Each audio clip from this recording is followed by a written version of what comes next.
حضرت فضیل بن عیاض رحمۃ اللہ علیہ ڈاکو تھے. ایک دن گزر رہا تھا تو ایک قاری صاحب آیت پڑھ رہے تھے. آپ فرماتے ہیں میرے دل میں بات اثر کر گئی.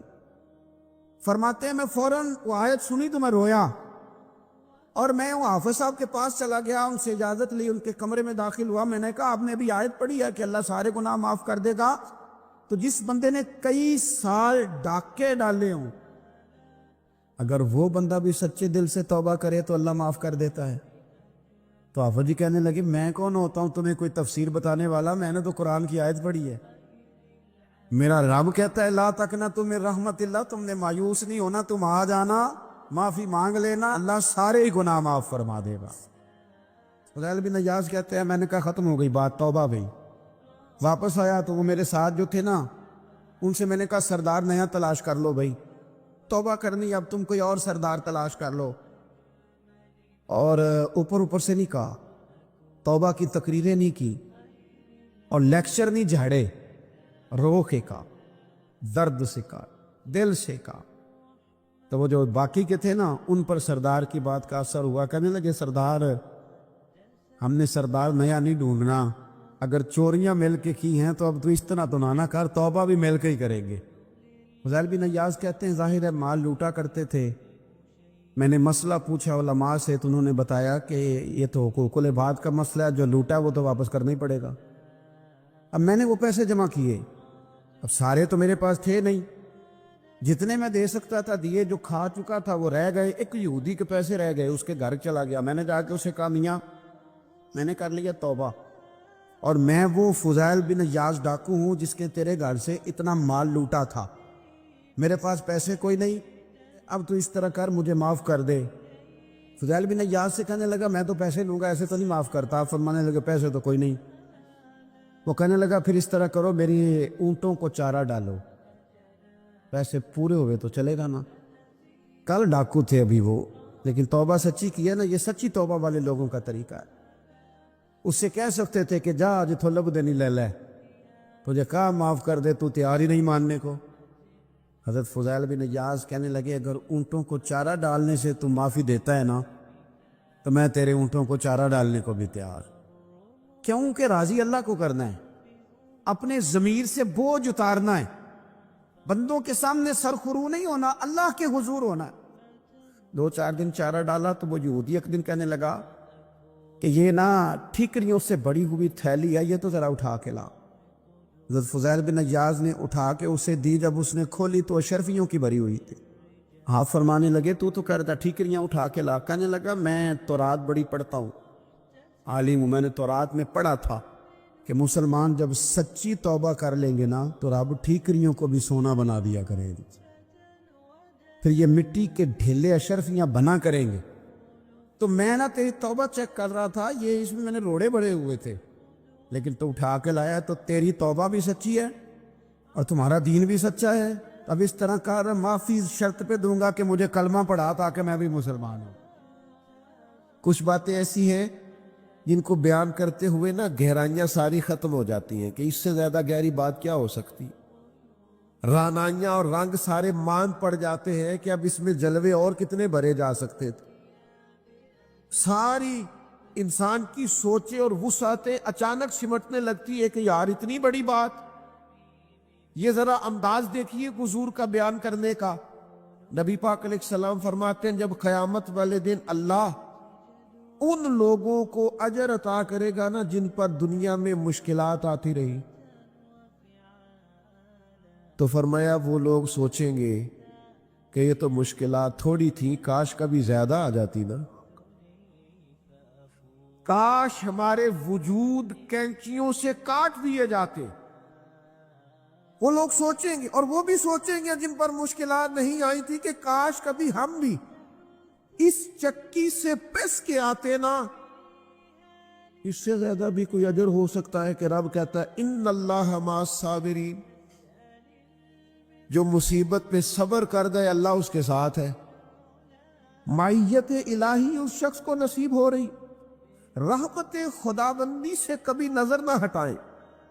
آتی رہتی ہیں مشکلات, آتے رہتے ہیں دکھ, ہو جاتی ہیں غلطیاں, کمزور ہے انسان, کر بیٹھتا ہے گناہ بھی, لیکن ਇੱਕ ਗੁਨਾਹ ਮੇਰਾ ਮਾਂ ਪਿਓ ਵੇਖੇ, ਇੱਕ ਗੁਨਾਹ ਮੇਰਾ ਮਾਂ ਪਿਓ ਵੇਖੇ ਤੇ ਦੇਵੇ ਦੇਸ਼ ਨਿਕਾਲਾ, ਤੇ ਲੱਖ